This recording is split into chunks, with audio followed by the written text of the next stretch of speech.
faces. I'm here to introduce Colby Caldwell.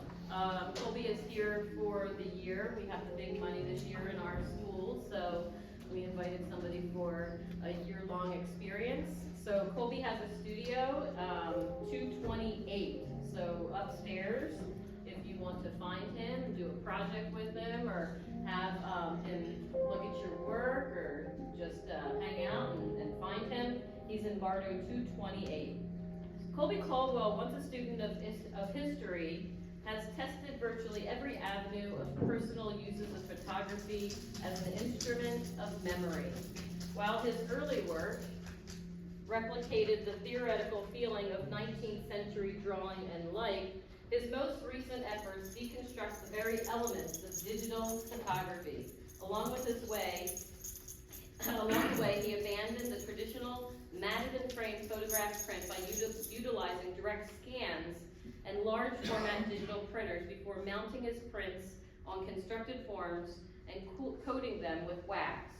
Colby's unique presentation and the boldness of his imagery give the work the scale and presence of a painting.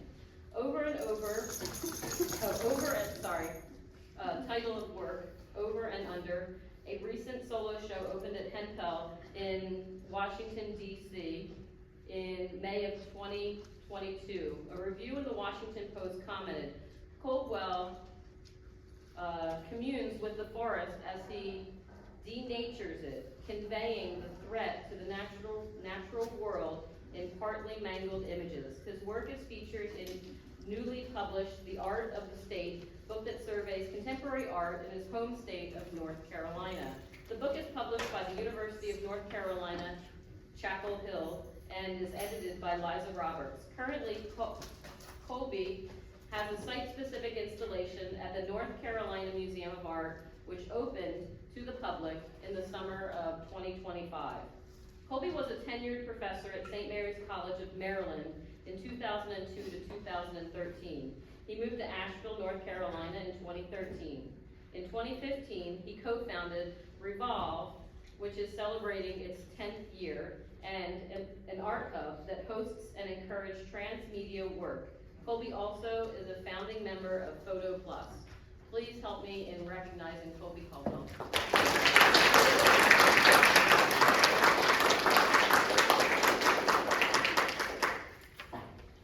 I'm going to speak without the microphone, if that's okay. Does this sound, you all can hear me?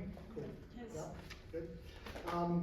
First off, thanks, Heather for that introduction. It covers a lot of things I don't have to talk about now about my background, so that saves a little time. I'm really happy about that.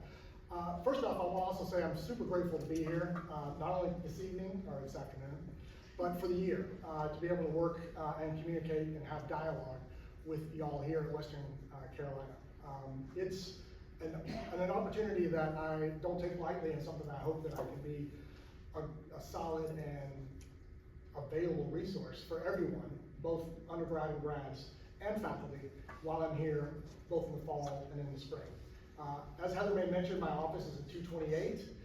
There's a QR code on the door that you can sign up for meetings when I'm on campus. I'm always going to be here mostly on Fridays, but I'll also be here other days during the week, just depending on what's happening during the week, what faculty want from me during class times and things of that nature. But you can always shoot me an email or write on the whiteboard and say, hey, can I meet with you, blah, blah, blah, and I will make that happen. I always love to drive down here from Asheville. It's a beautiful drive. Innovation has a great burger. It's always worth it. So I'm going to talk today, hopefully, for around 40 to 45 minutes, which reminds me, I'm going to set my timer so I don't speak over the timer that's set, I believe. And I've broken my talk kind of into three parts. The first two parts, I've titled my talk Constellating, and we'll get to a little bit more about that. But I've broken it into three parts. The first two parts are constellation and constellated. And I'm going to talk at the beginning about how my understanding, how my practice, how my engagement with my medium of photography was formed and informed through my experiences both in school and out of school. And we'll be looking at some things that had some impact on that. Then I'm also going to share a couple of artists, a couple of images that continually challenge and hopefully help me be a better photographer, a better citizen, because of how they interacted with the medium and what they did with it. And then finally, I'm hoping to have time to show you some of my work and be able to have a discussion, dialogue, take some questions towards the end. The idea is for me to talk for around 40, 45 minutes. I'm going to turn the volume up just a touch because I've got one video that's going to be important. I've turned the volume down so you didn't have to. I think that's going to be right somewhere in there. I think it'll be good. So photographs are intimated in our personal space, our personal mind space, almost as soon as we can see. Pictures of parents, of siblings, of grandparents are held up and we hear, here is your mother, here is your father, this is your grandparents' house, this is where we'll go on vacation. Not that this is a picture of these things, but that here is the thing itself. This way of situating a photograph, a representation of the thing itself as the experience of it, as the memory of it, lodges itself in our consciousness, in our subconsciousness, and has a lasting effect on our perceptions of the photograph and many other contexts. Consider now how you remember your past. Is it from the memory of the actual event, or is it from the photographs that document it? When you think of your mother, your father, is the image from life or some representation of it? Do you see the past in black and white, or as Kodachrome color? Or perhaps as Adobe RGB, color match RGB, or maybe even via a filter, an Instagram or TikTok. Let's look at a recent idea of how to create authentic.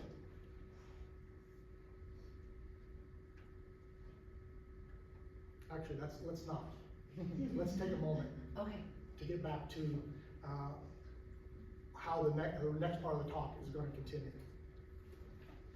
I want to take a look at these two images here to talk about what this previous quote means to me.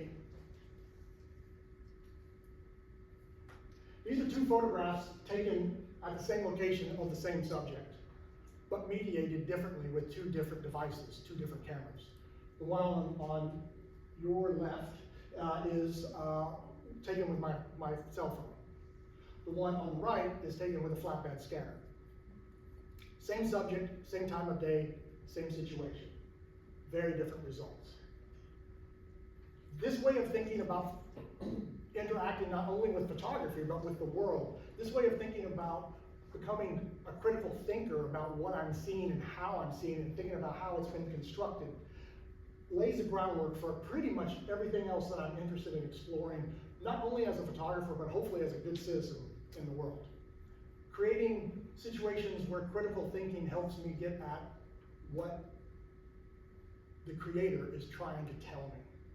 It's always embedded there somewhere.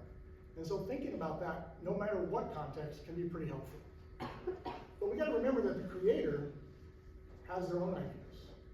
So let's talk a little bit about how authentic is being created somewhat these days, using the family photograph, which I discussed, as the context.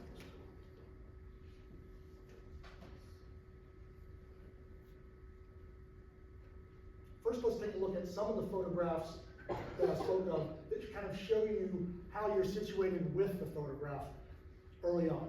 We look at images of families, how families are presented, how we think about looking at family photographs. These are the photographs we see early on. They tell us what our families look like. But now let's take a look about how these days, and even then, as we'll see, that these families are constructed. Okay, so we've got Jen texting, Cody sticking an action figure into Hunter's ear. And Joe, what are you doing? Trying to get the action figure out of Hunter's ear. To the cloud. Now I can take all these unruly shots and swap in some smiles. Finally, a photo I can share without ridicule. Windows gives me the family, nature never could. To the cloud, Windows Live, to create and share anywhere. Wow. For me, there's a lot to unpack there, and we're not going to get into all of it because some of it is a tangential conversation about social constructs. So let's put that aside for right now. But let's talk a little bit about what was said there at the very end. Windows gave me the family. Nature never could. I think that's a pretty powerful statement coming not from the voice of the actors, but from the company, from the corporation, from the way that, from the software that they're selling. They're telling you that they're giving you a better family than you were given in actuality. But that's the power of photography, that's the power of art, is that we're looking at a mimetic copy of it. But understanding how that mimetic copy is put together, how it's constructed, is vital into us understanding how we navigate the world and how our world is formed through ideas. As we know, that was 2010, I believe, when that came out. And at that time, it was revolutionary, switching faces out and all those things, Facebook and just a push of a button. But as we know, things have progressed pretty quickly, and now we have AI creating family photographs. This is a family photograph, two family photographs constructed of a family that they just put in their faces and said, we want to have a family photograph in the streets in Europe. We want to have a family photograph in the hills of Bohemia. It's fascinating to me that people would want to have a family photograph, something to signify a family moment that never ever even existed. They were never present in any of these places. I love this image of the little boy kind of running up to join the family at the very last minute. There's so many things about the way these images are constructed that are interesting to look at, but what do they actually mean? What will these folks, what will these kids think about these images when they get older and they think about these are the memories of my childhood? They're not even real, right? They're completely constructed from AI.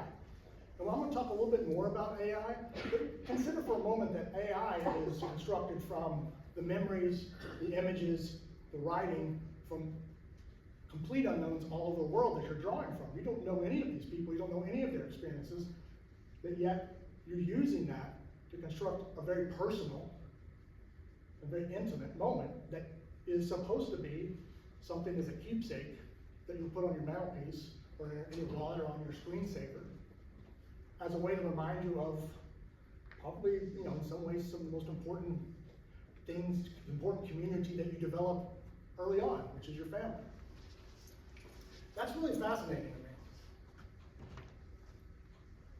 It's also fascinating that technology uses terms like Windows, the cloud, and nature in its terminology, which is super organic, really organic words to kind of subtly let you think that you're actually being present in the natural world by using natural world terms like windows and clouds and things of that nature when, of course, it's just ones and zeros.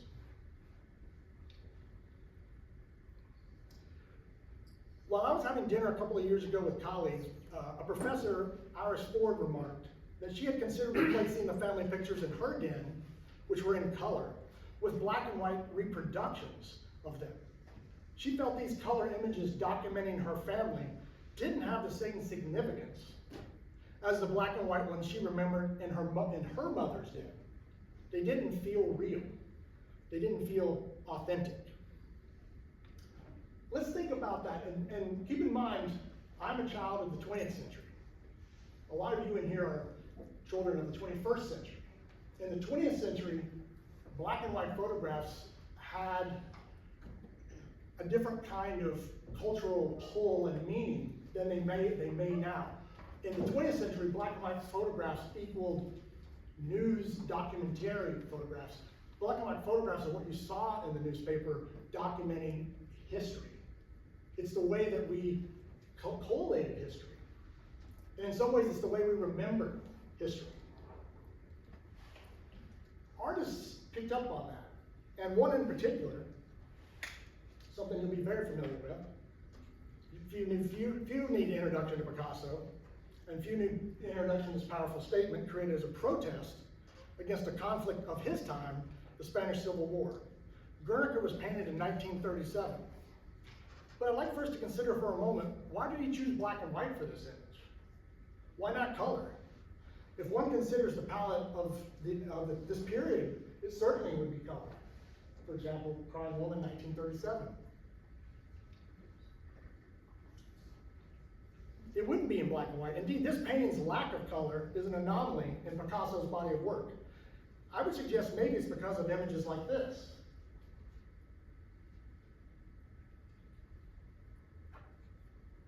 Robert Capa's Death of a Spanish Loyal Soldier was taken in 1936. Guernica was painted in 1937. This image and images like this were being printed and reproduced in many of the newspapers of the day. By 1937, Picasso was already aware of the power and the representational truth that the news photograph conveyed. He understood and invoked the visual rhetoric of the news photograph, and it was conveyed in black and white. The materiality of the photograph, its formal concerns, imbue it with its content, with its conceptual punch. This is not due to current technology, because technology is constant, no matter the time period. For example, Ansel Adams, another image that some of you may not know, but those of you that live in the 20th century would know. It's one of the most famous photographs, American photographs, that was produced. It's Moonrise, Hernandez, New Mexico, made in 1941. The American scholar H.W. Jansen said that it was a perfect marriage of straight and pure photography.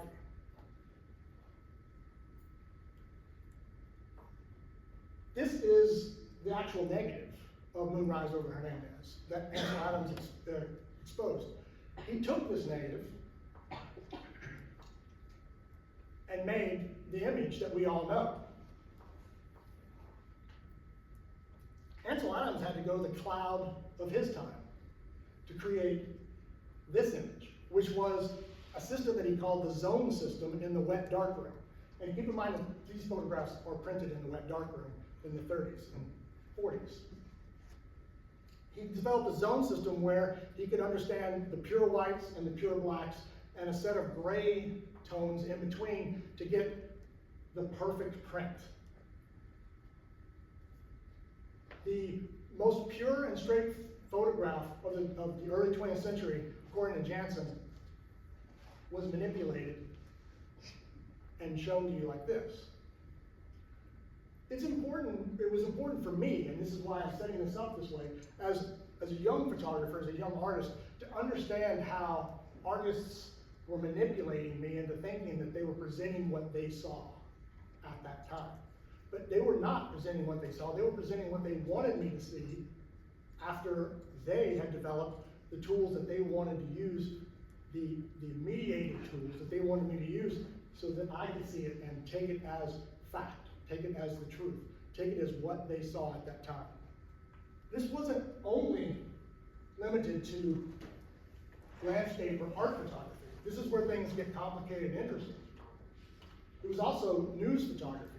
This is another very famous photograph from the 20th century, one of the most famous war photographs taken by a USS Soviet photographer, Dmitry Baltimov's grief in Crimea during World War II.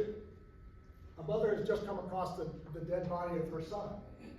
It was reproduced in the newspapers and galvanized the Russian troops against the German invaders at a time when it was still an iffy proposition. But again, this is the original photograph, the original negative that Baltimov's took.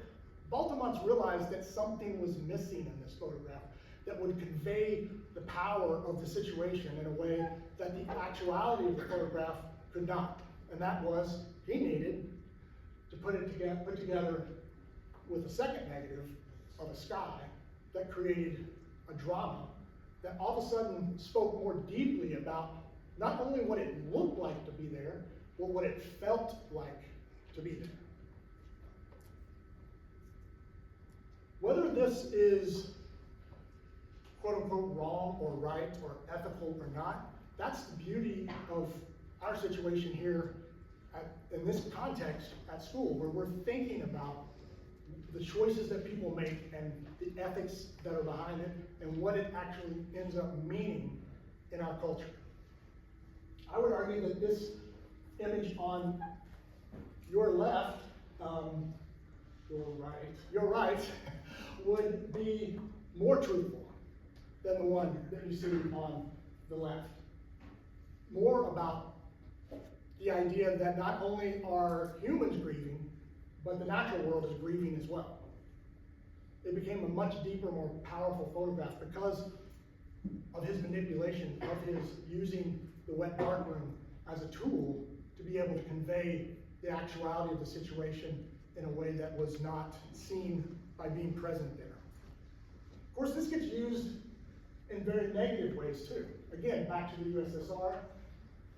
Stalin had official photographs doctored where anybody that was a threat to his power, does this sound familiar, was taken away, taken out of the photograph, was erased from history. They didn't know, they no longer existed. So when the history books were made for USSR kids to study, this is the image that was in the history books, not this image.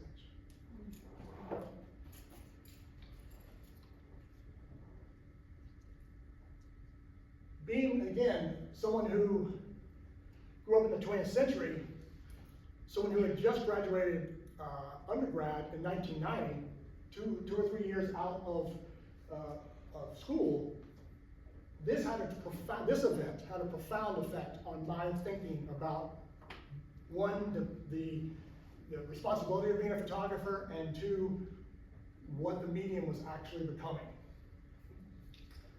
Again, a lot of you in this room are probably too young to remember this. There are a few people here that would understand. But in 1994, O.J. Simpson, very famous football player amongst many other things, allegedly murdered his girlfriend at the time and was arrested after a very long white Bronco chase on the freeway. Maybe you know that, maybe you don't. But the point of the matter is it transfixed the nation. And something happened that had never happened in the history of these two magazines.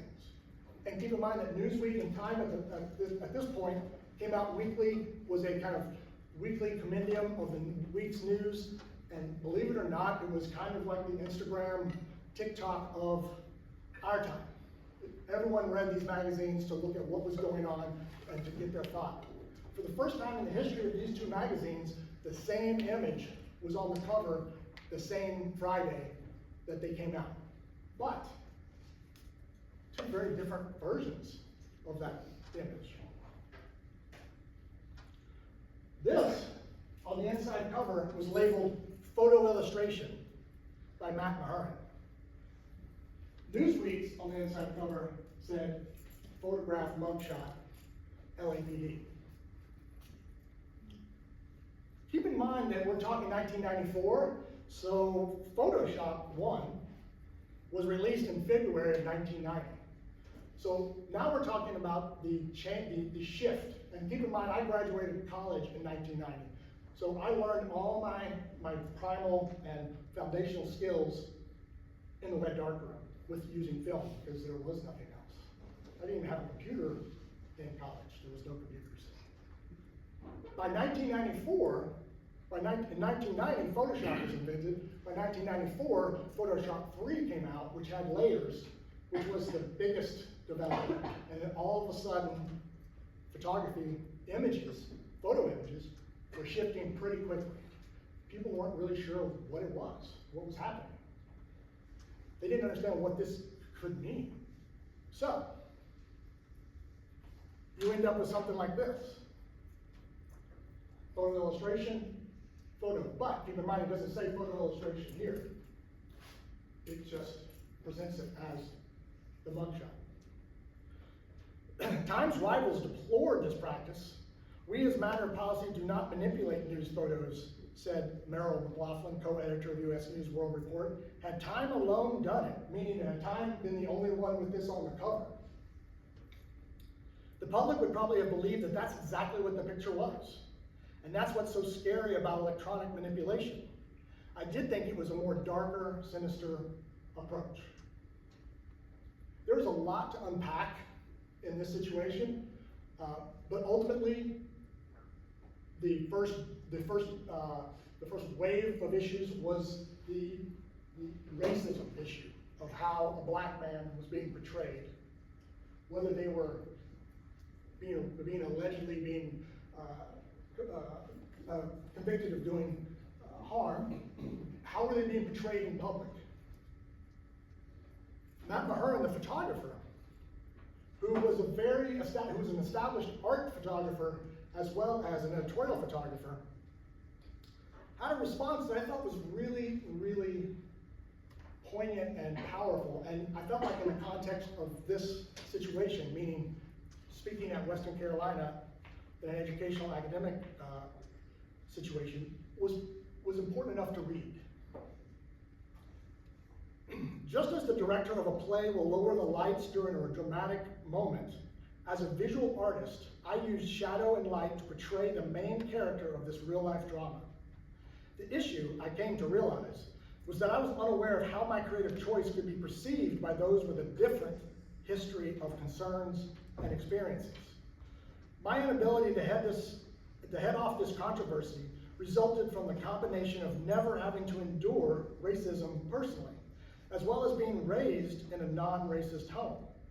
It was this combination of a respectful upbringing and a respected professional reputation that I had no idea something I created would be perceived as racist. How wrong I was.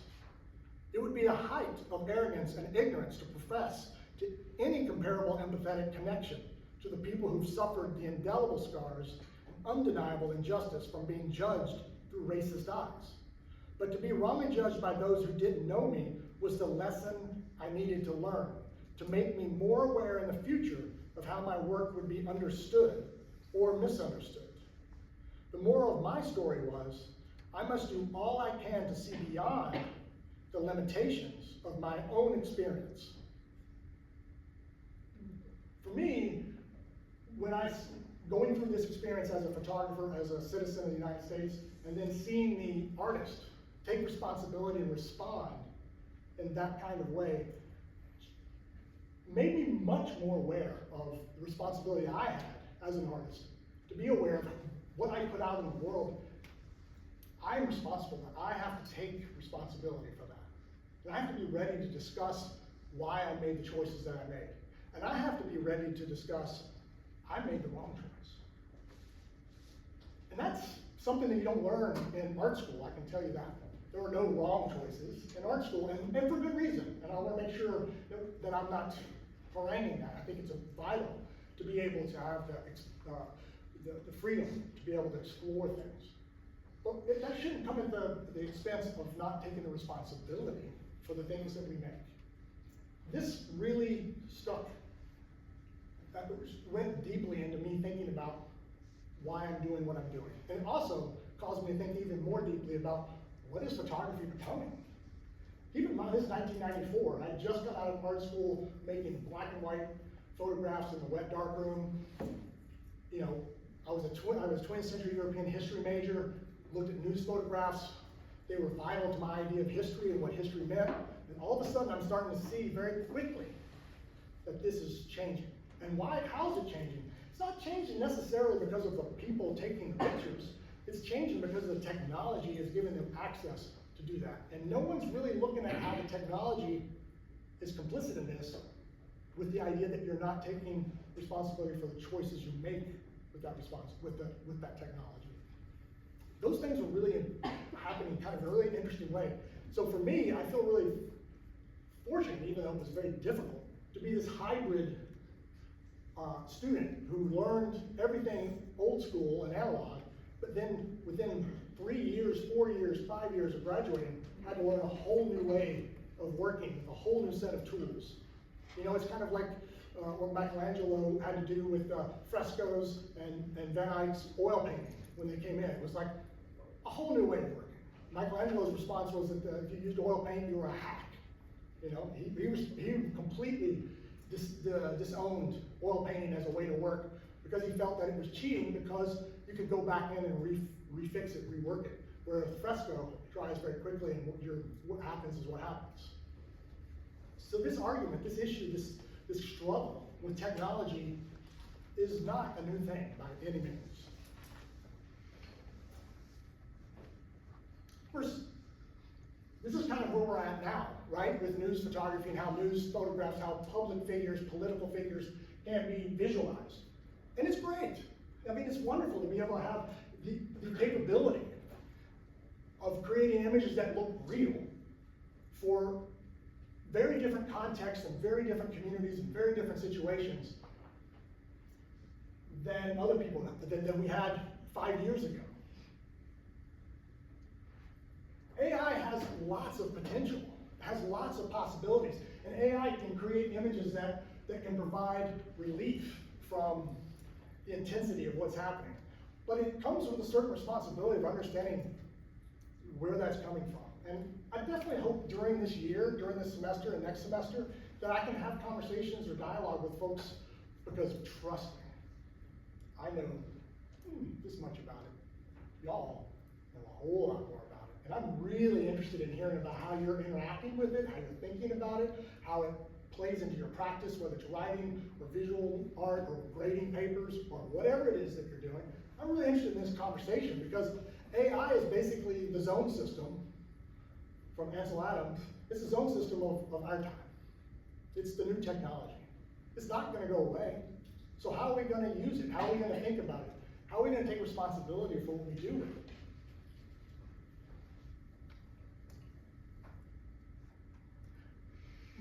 Not that I think that this is not my hill to die on, but where I am right now is I'm thinking it's actual experience, artificial intelligence, when you're thinking about creating things. Can there be both? Yes, but does one trump, or I don't want to use that word, does one take over the other? I don't know. I'm not certain that artificial intelligence cannot be more interesting than actual experience. But I think that's a really fascinating place for us to be right now. Just like it was a fascinating place for me to be from a wet darkroom to a digital darkroom. That little weird middle area where it's kind of a little this and a little that, and maybe I subvert this and I subvert that. That's kind of this is an amazing time to be alive, to be a creative person, because you've got the tools from the past, and you've got these tools that are still being created and have potential possibilities. Wouldn't want to live in your time as a creative person. Wow, that's how I feel. But I do currently, because I'm 60 years old, lean on the actual experience side. Why? Because the actual experience side is the things that I've collated that I have the copyright for. Does that make sense? Like, I own the copyright to that. Artificial intelligence pulls from everyone's work, and there is no copyright. So everyone's experiences are being exploited, for the most part currently, for corporations to get richer. They're not paying the artists, they're not paying the creators any fee. Think about Spotify. How much is Spotify paying musicians? 0.0001 cent for each play. So there's ethics involved here too when you think about AI. And again, I'm not against AI, but I'm just saying, think about AI. Why am I using it? Is it helpful? Great. Is it helping me do things faster? Cool. But then what are you doing with that extra time that you saved? Are you doom scrolling? Are you doing something for your family or someone who needs help? Are you feeding your dog? Or what are you doing with that extra time? Do you really need that extra time so much? What if you just did the research? I'm just saying. I'm not saying that it's wrong. I'm just asking, sometimes it might be worth just saying, why am I doing it? Is it because it's easier? If it's easier, that's cool, but what am I doing because of that? It sounds like a lot of work, but that's kind of the fun. I I mean, that's why we are creators. That work is where things come from. As Tom likes to say, work makes work. That's where some ideas are gonna spring up. So think about that. I'm asking you to. Anyway, that's something I would love to have more discussions about. I'm gonna just finish this part of the talk with this particular quote. It's from my friend and your friend, Nick Cave, a musician. What Chat GPT is in this instance, and what happened was, to give you context, is a fan used Chat GPT to write a song in the manner of Nick Cave, and then sent it to him and said, this is cool, it sounds just like him. He wrote back and said, what Chat GPT is in this instance is a replication as travesty. Chat GPT may be able to write a speech or an essay or a sermon or an obituary, but it cannot create a genuine song. It could perhaps in time create a song that is, on the surface, indistinguishable from an original, but it will always be a replication, a kind of burlesque. Songs arise out of suffering, by which I mean they are predicated upon the complex internal human struggle of creation and, well, as far as I know, algorithms don't feel. Data doesn't suffer. ChatGPT has no inner being. It has been nowhere. It has endured nothing. It has not had the audacity. This is the part I think is so great. It has not had the audacity to reach beyond its limitations. And hence, it doesn't have the capacity for a shared, transcendent experience, as it has no limitations from which to transcend from. ChatGPT's melancholy role is that it's destined to imitate and can never have an authentic human experience, no matter how devalued and inconsequential the human experience may in time become. It's a lot. And to be frank about it, what's interesting is, 2 years later after this, he used AI to create a virtual Elvis for his stage show. All right? So what I'm trying to get at is things change, people reassess, people rethink how, I don't maybe want it to write my songs, something that I create, but I might want to use it to augment what I'm doing to get a point across to my audience. So again, it's not that I'm going to sit here and yell at clouds as an old man saying, AI is bad. No, I think it's really interesting. Well, what is it? We don't know yet. So keep questioning it. That's all I'm asking. Just a quick question. Okay, now I think we have a couple minutes to talk about our work. And not just my work, but kind of what underpins my work. These are two photographs. One is mine from 1989, and one is by Julie Margaret Cameron in 1868, about 120 years difference. This is one of my first early photographs from art school. I think that's pretty obvious. And I think it was from an assignment that, you know, at the time seemed dumb, but was actually super profound, which was copy one of your favorite masters, copy one of your favorite photographs, one of your favorite photographers. So I picked Julie Margaret Cameron because she was ruling my world at the time, still does in lots of ways, and copied it. And I was kind of proud of myself at the time, but in retrospect, it wasn't that I was proud. I was like, oh, okay, I can kind of do this, but I don't want to do that, because that's their work. I want to find my own voice. I want to figure out where that voice is coming from. And so that's kind of set the tone for that. This image by Julie Margaret Cameron is kind of a vital, it's one of those things, it's like, I don't know if you know the philosopher Roland Barthes, but he has this idea of the punctum, which means that there's something in a photograph that gets to your very being. And it could be different for each people. This is a punctum photograph for me because, to be very frank about it, my work, especially when you see it shortly, maybe, doesn't look anything like this.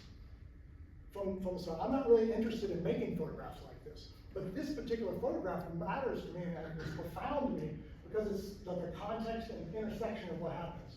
So it's a photograph by Julie Margaret Cameron of her niece, Julia Jackson, in 1867. Julia Jackson, of course, was named after her, Julia Margaret Cameron. Julia Jackson was the mother of Virginia Woolf.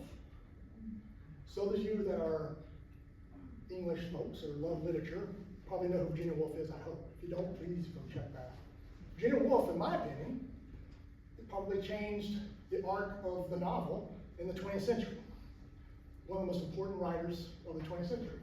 So for me, this was an amazing little intersection, little constellated moment where what I consider probably the most influential and important photographer of the 19th century photographed a mother that was going to give birth to the most consequential and writer of the early 20th century. It all kind of happens right here, and I love that. None of that's in that picture, it's just a really nice portrait. But for me personally, it kind of set me on this path about thinking about what came before and what comes after, where do I sit in that? It also made me, well, that's tangential stuff. Here's the other photograph that really had a profound, and still does to me. This is Gordon Parks' American Gothic, 1942, a photograph of essential workers during World War II in the nation's capital. I don't know if anyone recognizes where this photograph is being drawn from. Does anyone have any idea? Is the Lincoln Memorial? I think it may be in the Lincoln Memorial, yes, with the flag behind it. But where Gordon Parks was, what he was trying to connect to. Yes. There's like this old painting, I don't remember what it's of, but it's called, it's like an old farmer and, yeah. American Gothic, Rambler, 1930. Well, at the time, 1930 to 1942 had become the most recognized painting in the United States, most beloved, recognized painting in the United States. So let's think about what I did when I looked at Julia Margaret's photograph, and what I did was try to make a mimetic copy of it. What Gordon Parks did was, well, I don't need to go on about it, but he created a social political statement that was charged and empathetic and gave dignity, while at the same time making a point of America, look at yourself. This is what's underpinning our country. This is a cliche stereotype of what you think the country is like. It was profound. It still gives me, it's very emotional in a way. Super beautiful. But these are the kind of things that stick in my craw, the kind of things that I think about when I make my work, which again, doesn't really look anything like this. But conceptually and ethically, and why I want to be an artist connected to the present, these are the things that kind of hang with me. And so I ask you to kind of question those things that still hang with you. Even if it's something from elementary school, high school, first year of school, if it's something, an image, why is it still why is it always there in the background? It might be an interesting key to let you know. Okay. We have 7 minutes to look at my work before I take questions. I'm going to show you some examples of some what I would call transitional work. And this is work I made in the 2000s. I just moved out of DC. I had been making work that looked nothing like this, that was very blurry, very out of focus, with stills from Super 8 films, and no one thought I could take a photograph.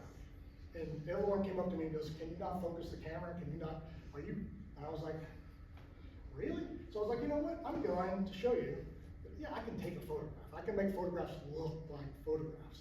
So I did a couple bodies of work where I was examining the tropes of photography in the mid-2000s. This is the portrait, and I was using medium format camera, film, color film. At that point, I was scanning the color film, and I was making digital prints, but I was still engaging in the subject with an old school way of working.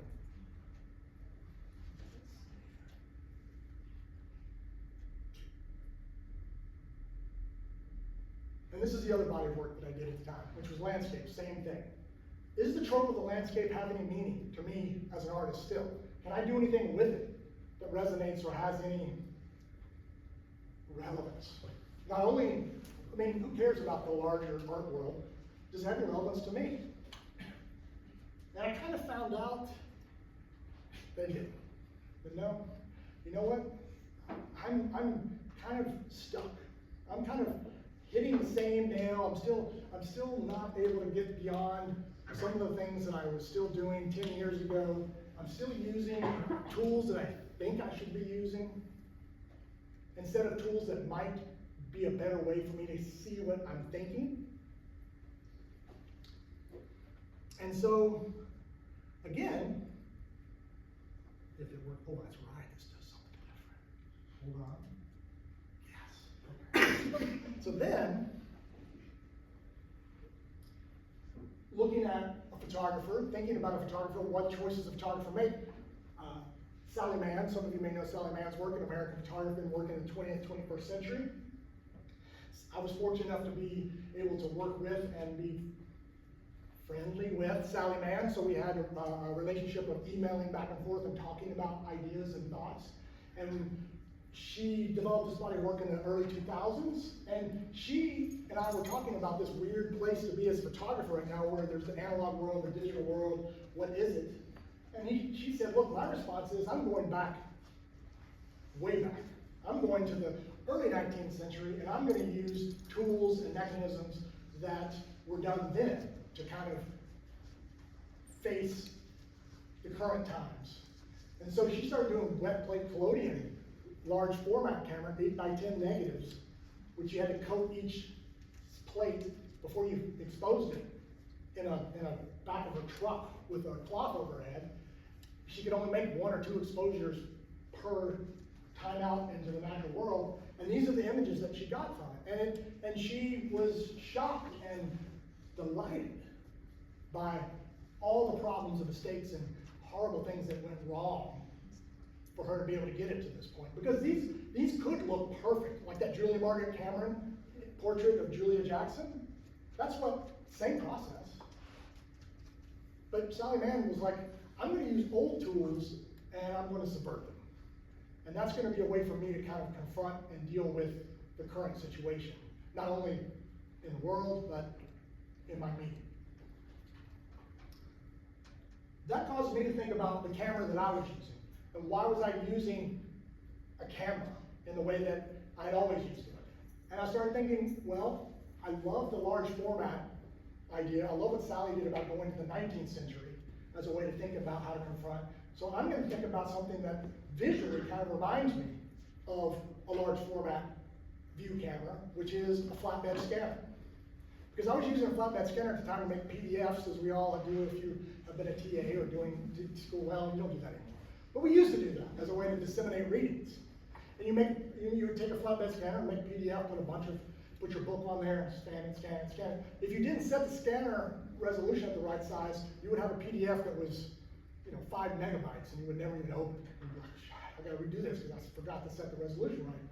All of a sudden it dawned on me, hey, the issues I was having with digital images at the time is the resolution was really low. It was in the 2000s, especially early 2000s. And I needed to figure out a way to get larger resolution so I could make larger pieces, even bigger than 8x10, 11x14. It dawned on me I could use flatbed scanner as a camera. Why not? Because it kind of is, and it looks like a camera, looks like a view camera, but what I loved about it from a conceptual standpoint, as a material standpoint, it was the actual reverse of a camera. A camera accepts light, scanner emits light. And so all of a sudden I'm like, I love this. It feels like I'm working old school, but I'm working with something that's new and cool. What can I do with it? And the first thing I did with it, which is always not an interesting thing, was to bring the natural world and just lay it on top of it, like I was doing the books, to make PDFs, and just scan objects. But what that allowed was, all of a sudden, it was like I was taking these found shotgun shells from the land I lived on down in southern Maryland that were about this big, and I was making prints that were that big, or bigger, 8 feet, 10 feet tall, because the resolution of the scanner allowed me to be able to create large images. It wasn't always about being bigger, but what it was about was that it created this hyper-realism, this hyper sense of the thing in a way that I had been lacking. Plus, the thing I noticed quickly as a photographer who learned old school was that it has a really low depth of field, because the only thing that's sharp is the thing that touches the glass, right? Because that's how the scanner works. And so I did a series of shotgun shells, and it kind of led me to start thinking about, more deeply, about why am I using the scanner in the way that it's supposed to be used? Let's think about subverting the use of the scanner and make it something that it's not supposed to do, kind of like what Sally was doing with her large format camera, subverting it, kind of looking for a problem, a mistake to happen, and then kind of exploit that mistake. And so after kind of taking objects inside and making these kind of still life specimen type images, it occurred to me that it was time to take it outside. And those of you, when you walked in, if you saw the little video that was playing before I came, it kind of showed you a sense of what my process is. Instead of taking the natural world and bringing it into the studio, to the scanner, I decided to take the scanner, figure out a way to take the scanner out into the natural world. Why? Because I was sick of being static. I was sick of being stuck in one place. I wanted to be a more active, engaged artist. I wanted to be a more active, engaged photographer. So the scanner, by making it mobile, taking it outdoors, then I could take it straight to the thing itself and start photographing it. And as I said, all the things that the scanner did that were telling you not to do it were all the things that I was like, these are really cool tenets of being a photographer. Why photography is interesting to me. Because it's emitting light, but it also accepts light. And the emitting light is a different color temperature, a different temperature of light than the one that it accepts. So all of a sudden you're getting this compilation of two different temperatures of light. That's interesting, maybe. Let's see what it looks like. And what I found was, for me, I was like, okay, this finally looks like something I've been, this is what I've been wanting to do all my life.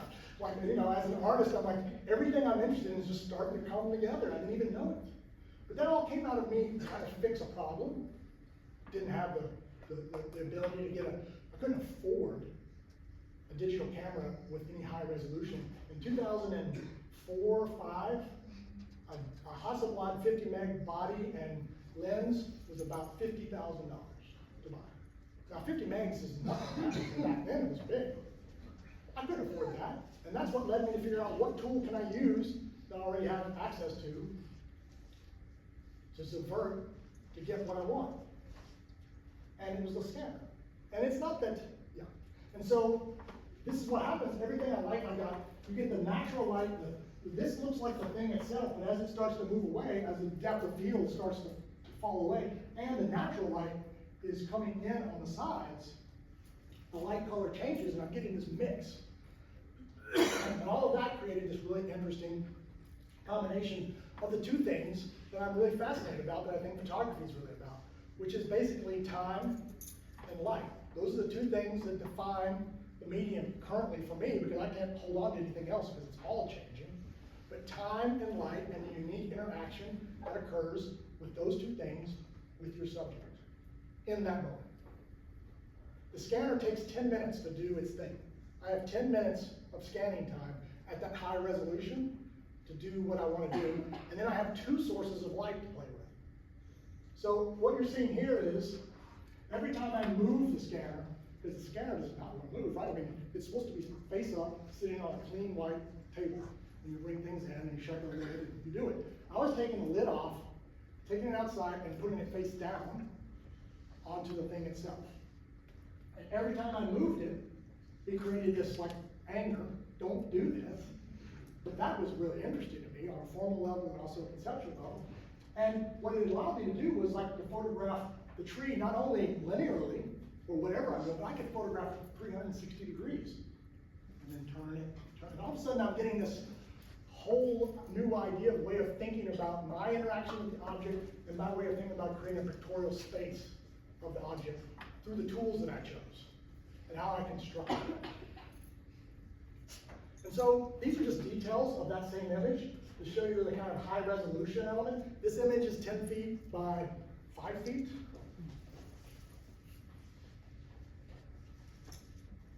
And I found that I really enjoyed the details. I enjoyed looking at it up close. And this is the other thing, just to get back to it, is that I missed the web darkroom. That was one of the reasons why I wanted to find a way to be active again. Because when you're in a digital darkroom, a lot of times you're doing, this. And then for me, I put a record on, so I have 20 minutes and I have to get up, thank goodness, and go change the record and come back. That was one way to be active. But it wasn't enough. I missed being in the wet darkroom, I missed that activity. But I also missed, when you're in a wet darkroom, you are focused on the print coming up, and you're focused on every bit of it, because you're looking to see if you burned and dodged correctly. All these things that are actually embedded in Photoshop digitally, they use the same language. I missed that. So I also found that when I'm working on these images on the screen, I can blow them up really big, and I'm looking at every pixel of those. I'm getting to understand this image in a very intimate way. And the scanner gave me that capability. These are just a few of the images from that series. This is a good example of natural light, right down the middle, and then the minute it falls off, you see what happens when it's trying to read. When I say natural light, what I mean is the artificial light of the scanner, and then the natural light of the world is what you see with that pink and red. This is a good example of me holding the scanner up and moving it in leaves of a tree as the wind's blowing. I was just trying, I didn't know what would happen. I kind of liked it. Okay, I know my time is getting tight, but I do have to talk about this for a second. Influences that resonate beyond what I do. This is Gerhard Richter, a painter, who, as a student, I was kind of like, dude, you're stealing all the photographic cool things. You're creating blurriness and things that, it looks like a photograph. You're kind of copying photographs and you're a painter. That's not fair. You can't do that. And I was like, well, what I love about paintings is the objectness of the painting. I love the way paintings look on a wall. And so I was like, okay, same kind of problem. In the 60s, in the 70s and 80s, photographs were framed, I don't care who you were. You could have been a camera club photographer, or you could be one of my favorite photographers, Peter Hujar. And your work was presented exactly the same way. Matted, 4-ply, 8-ply matte, metal or wooden frame around the edge. Hung just like this. And I'm telling you, everything. Those of you probably don't, none of you in here remember that. A couple of you do. Maybe a few. That's what it was like looking at photographs in museums, in galleries, everything. That's what it looked like. I wanted, as a student, you want to react against that. Another example, Peter Hujar's work at I think it's at the governor's mansion in New York. It's all gives me a good reason to show Peter Hujar's work, which I love. Again, that's how photographs looked. I wanted to change that, so I decided that, and you heard from Heather in the introduction, I mount my photographs and I hand wax them with beeswax on the surface to get rid of the glass and to get rid of the mattes, because I wanted my pieces to have the objectness and the feeling of a painting. Why? Because I felt like it helped. When people walked into something, they automatically were like, what am I looking at? I like that. Previously, they walked in there, oh, I'm looking at a photograph. It's the way it's presented. So again, subverting the things that you're expecting. This is an installation of the body work I just showed you at Asheville, DC. And so these are about 6 to 8 feet tall, 4 to 5 feet wide. And you can see that they're mounted on a substrate, and then I build a wood structure around it and that floats off the wall a little bit. Transition photographs are really vital because, as you know, a lot of us who work, you know that some piece from your last series is going to lead you to the next series. It's going to lead you to what you want to do next. This is the image that did that for me. This is an image of leaves I put on the top of the scanner out in the middle of the woods. The wind blew and blew the leaves all around the scanner while it was happening. And the scanner was facing upward, which was unusual because I was still doing a lot of the still photographing with the scanner facing downward. And I started thinking about the idea that the sky would be what the scanner would see, not the ground. And I liked that kind of two bodies of work, one doing the ground and one doing the sky. And this kind of led me to think about what to do next. This is a good example of a detail from that. I love the way it kind of looked like stained glass when it got really up close. And this is because the scanner could not read the leaf and what was going on in the leaf. It could not read the decay and that the leaf was coming, starting to decay in the fall. It couldn't read that, so that's how it decided to read it, was by creating this kind of almost stained glass. Again, I love this idea that it's embedded in this thing that's supernatural is embedded with something that is not. So as I said, things kind of lead to the next. This is what led to the next for me. This is what I'm going to end on. I'm not doing too bad. I'm going to be about 5 minutes late, so I'm trying. And this is the body of work that I'm doing currently, which is, again, I kind of went, if you remember the 2000s, I was looking at portraits and landscapes as tropes of photography, tropes of art that you might engage in. The last one that was left was the still life. And so I was like, okay, it's time for me to kind of like attend to that and see what's going on, see if it's at all interesting. And so that's what I decided to do, was to collect specimens, collect flowers from my yard, from my local coffee flower shop called Pollen up in Asheville, and then start creating still lifes. What I loved about it on the scanner though, it wasn't a still life, it was a super active life. Because keep in mind I have 10 minutes while the scanner is going, and the scanner, if you know a scanner, if you know a Xerox machine, which that's a stupid reference because you don't know that, but if you know what a scanner is, you know that it's only a little beam of light that's moving across that glass bed. That beam of light's the only thing that's recording. The rest of the scanner bed is not. But it takes 10 minutes to get from the beginning to the end. So during that 10 minutes, I can do whatever I want, which is what I was doing outdoors. I was being active by moving the scanner around. That was fun. Then I realized, let's keep the scanner quiet and make the subject move around. And let's see what that looks like. And that became really, really interesting for me, because again, it gets back to kind of basic tenets of what I love about photography, what defines photography, which is time and the kind of light that you use to make it happen. Here's a couple of examples from that most recent series.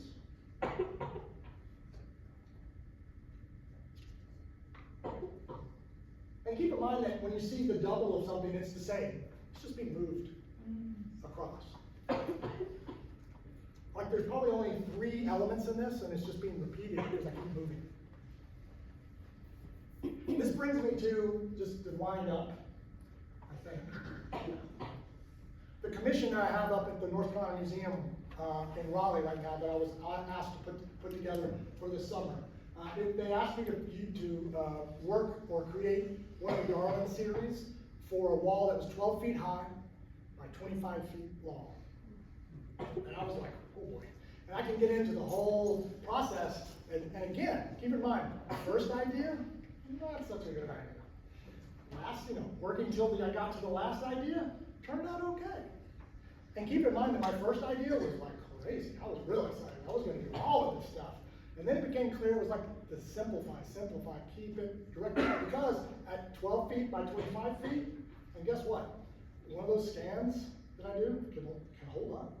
Who would have known? I didn't know. It was all a guess.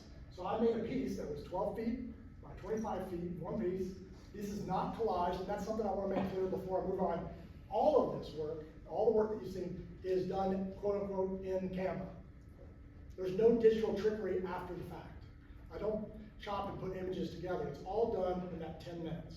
That's kind of another really integral part of what I personally use as a way to define photography for myself. What occurs in the frame happens during that experience, during my experience with the subject. I don't erase something, I don't add something. There's an integrity to that image. And that's important. I'm not saying that that's the way it should be. That's the kind of ethical boundaries that I gave myself, and it kind of made it more fun because I couldn't fix it. I had to go back and try to redo it. And that usually gave me something better than I would have even thought of. So here's some examples, details. Here's kind of a slight sense of it being installed. The one over here, you can see it from the corner. The one thing that I decided to do, which they were shocked by, which I thought was funny, was that I decided instead of staying on the face of the wall, I wrapped the piece around the corner of the wall. So then it satisfied what I'd hoped, which was it made the wall the object. All of a sudden it wasn't just floating on the surface of the wall became the photograph, became the object. And that satisfied the itch that I missed from the way that I used to work. But it led me to thinking more deeply about what I could do with that. Collaboration has always been a part of what I do in a lot of different ways. I've used text in my work in the past quite a bit, and I usually work with a poet who was a former professor of mine at Berkeley named Bernard Welt. And this time we talked about him writing a poem and me putting the poem near the piece, or on the end cap of the piece. You can barely see it here, I'll show you up close up. You can see a piece of text there. But it became clear once the piece was being installed that the text shouldn't be limited to the side, because then all of a sudden it becomes almost like a caption. So I was like, what if, and this was kind of done on the fly, which museum people were like, what? This wasn't in the, I was like, hold on, it's gonna be fun. So what we did was we took bits of the text, and I created vinyl text that was mirrored, so it was reflective. So wherever you stood, it changed from being darker to lighter to whatever, just depending on how the light was. So sometimes you couldn't see it, sometimes you could. And so all over the image, and these are some details of the piece. And in a sense, in a strange way, the way the text went around the image, it kind of mimicked the idea of a garland in an actual way, which is what this series is named after. Although the series is named after not a garland like you would wear on your head, but after a Cocteau Twins song. Don't ask me.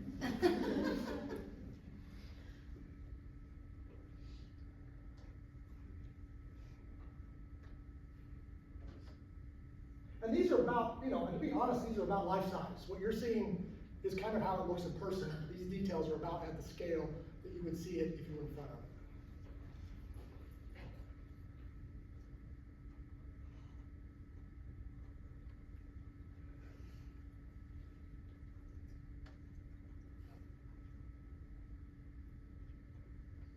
And this will show you just a little video moving around, showing you some of the text. I know we're starting to get tight on time, but so I want to leave a little time if people are capable, if you want to ask questions or have some things you'd like to discuss. If not today, I hope you'll want to discuss them further with me. You can check on my office door and use the QR code to make an appointment with me. I'm going to be here this semester and next semester. I had a lot I wanted to kind of get out there today, and I hope you understand that the reason for that was I hope I have the whole year to discuss it with you. And I see it as a dialogue.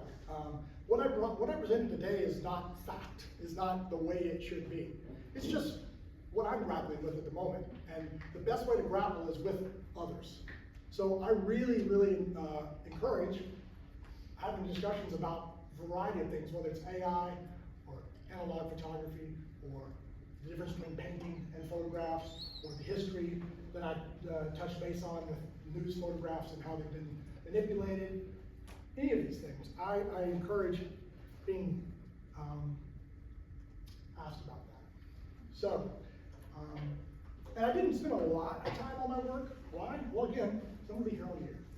And I hope I get many times to be able to show and share my work. I was really interested for me today in this context and in an academic context to kind of give you some underpinning of kind of how I got to where I am currently with my medium. And thinking about that when you're in this context, when you're in this environment, this is the rich time to pull and think about why you're doing what you're doing, because you have the resources, both faculty, your friends, your students, your colleagues, and the library, and the internet, and life itself, as a way to kind of question that. And I ask you to please be curious, and please question as you move through things and create your visual record. Thank you.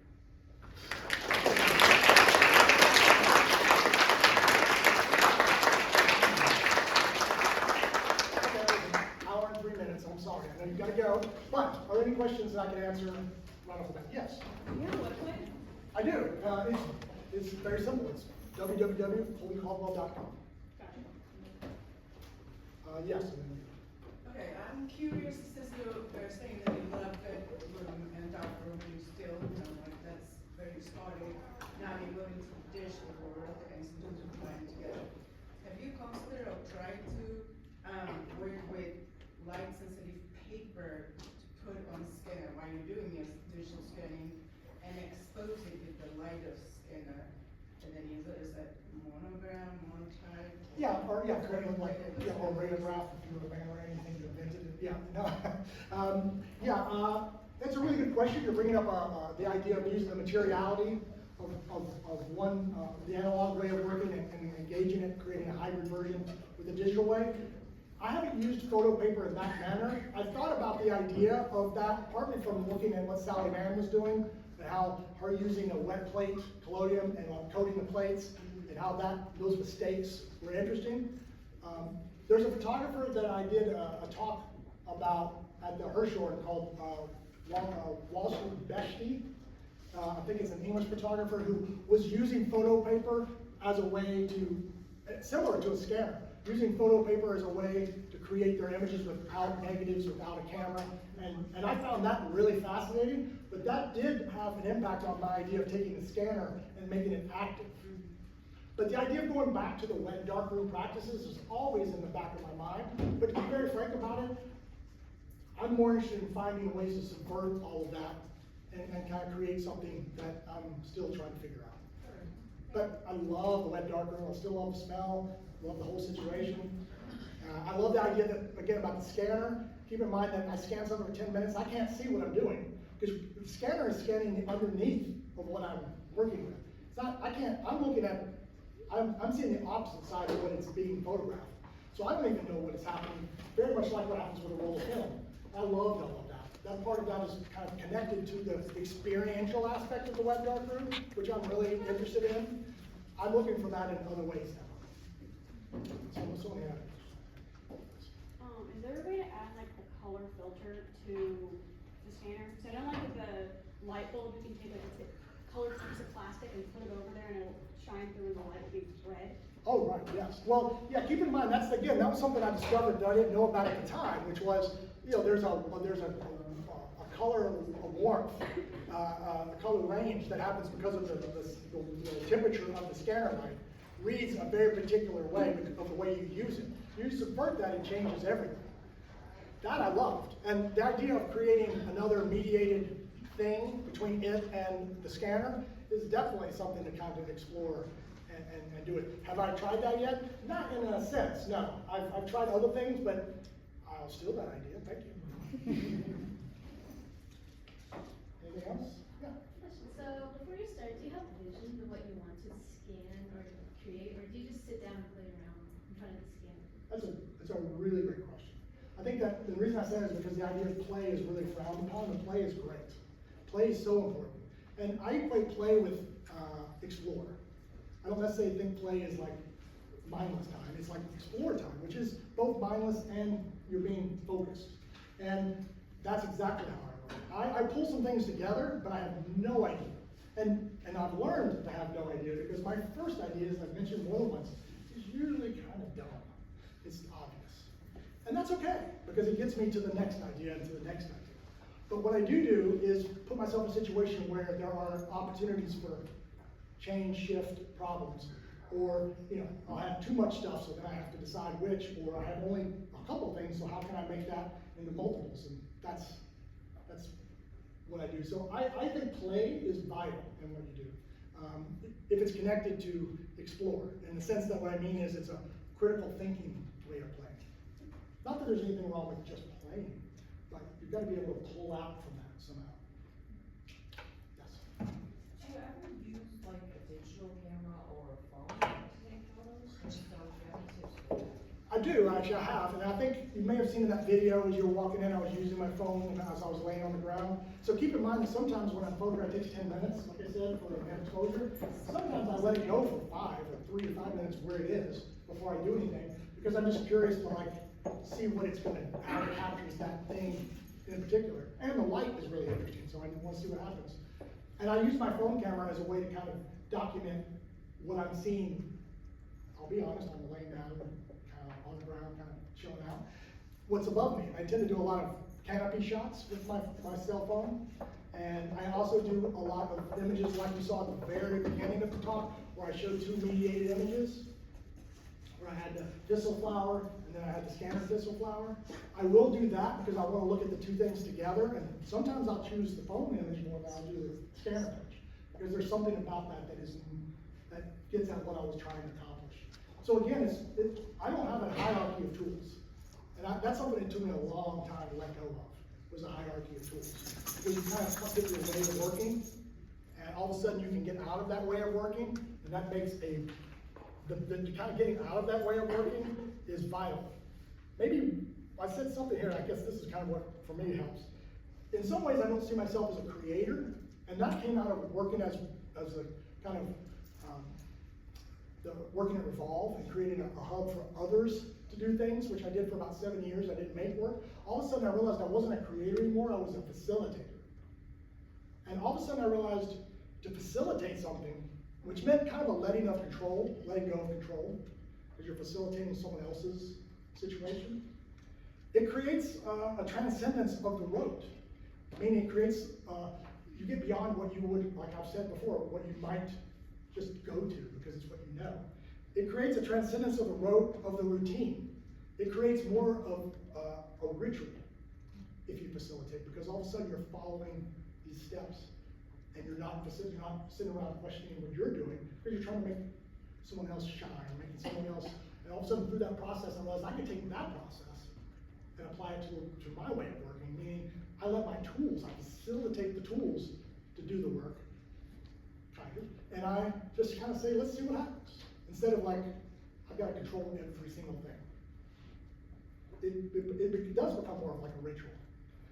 And I say that word in a general sense, but also there's a very specific reason I say it. That's other things we can talk about at other times. Any other questions? Well, I'm grateful for your attention, that you're still here. Thank you for giving me an hour and 10 minutes of your time. Thank you so very much. I look forward to seeing you around campus for this semester, next semester. And if there's anything I can answer past this, I'm here for a little bit before I go get a burger.